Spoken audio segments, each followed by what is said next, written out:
Hi, welcome back finally to Revamped. It has been ages since the last episode, but we do have a pretty quick and short one today. However, I think it is very important to the whole board game content creation space. So I have two related questions to pose for you today. Going into future reviews specifically for this channel, I don't know, maybe for others too, who knows, but should we update the whole scoring system for reviews? For instance, giving a board game 9 out of 10 or 3 out of 5 or whatever numbering or lettering system that reviewers decide to choose, should we change that?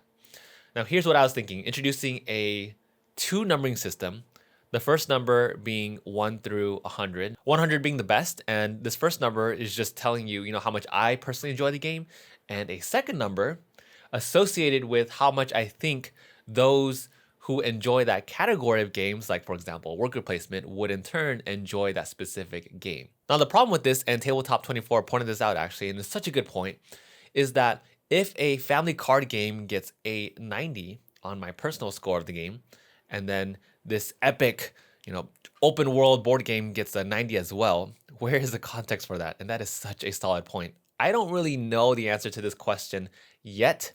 Currently, I think that's where the second number kind of helps mitigate that a little bit because it does provide kind of a categorical reference. I was thinking like, hey, for this open world tabletop game, I give it a 70 out of 100.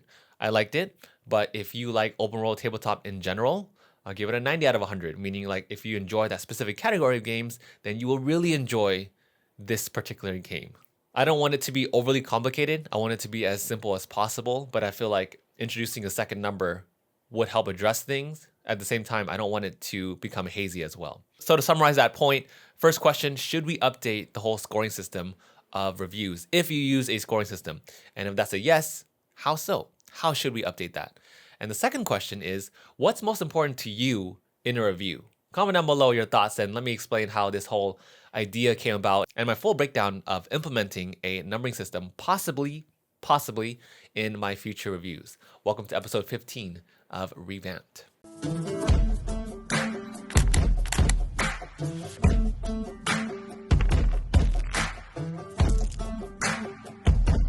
Okay, as usual, I get these ideas randomly throughout the day, always thinking about how I can make my content better. And I was thinking, should I put a metric system in place? Because I have had a few people ask me after watching one of my reviews, so did you like the game?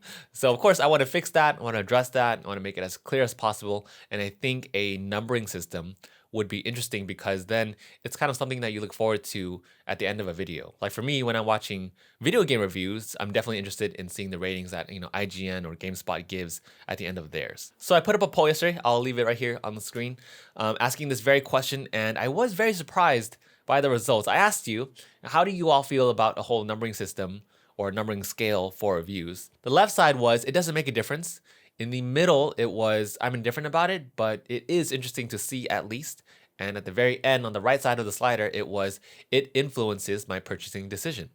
Now, I thought a majority of people would actually say, it doesn't really make a difference. But surprisingly, only 18% said those don't matter. And of course, the other two groups were split in half. So 41% said that they are indifferent about it, but it is interesting to see at the least. And the last 41% said it does influence their purchasing decision, which really took me by surprise. I had no idea that, a simple number like this has such a big impact.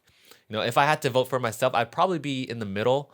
I'm pretty indifferent about it, but I do want to see what the numbers are in the end, 8 out of 10, 9 out of 10. I just overall think it's interesting and something that I look forward to at the end of a review. Now, one basis that I kind of want to explain that builds up to this whole topic is, well, how do I structure my own reviews? I talked about it a lot in this video over here, down there. But briefly, I like to address the big questions a game would have.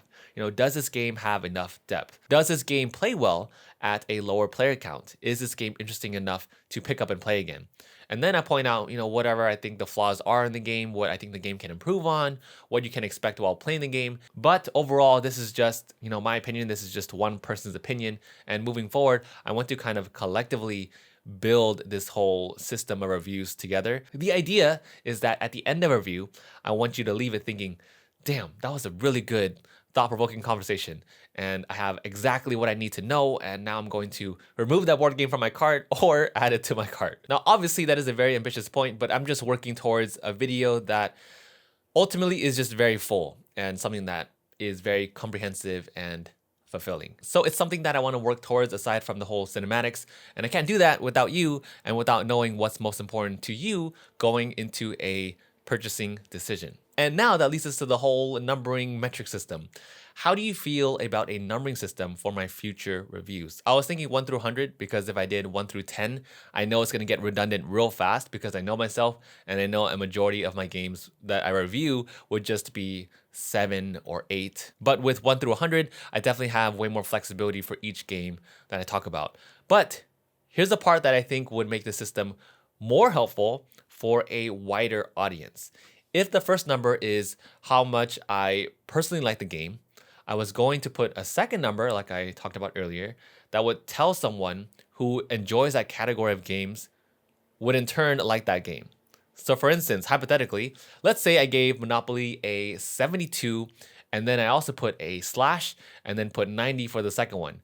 Meaning, if you like family games, then you'll probably really enjoy Monopoly, despite me giving it a 72. Is this too much? I don't know. I just wanted to expand the scale so it would just open up the value of that number to more people. I was thinking of doing letters initially, but Cuvo from Instagram brought up a really good point and mentioned that numbers would be easier to understand globally. That's a great, valid, solid point, and I agree totally. But anywho, I'm just spitballing some rough draft ideas. I don't know, these are just kind of my thoughts about reviews, improving them, incorporating a number scale. But overall, I'm just very, very interested in seeing what you all think. Let me know down in the comments below.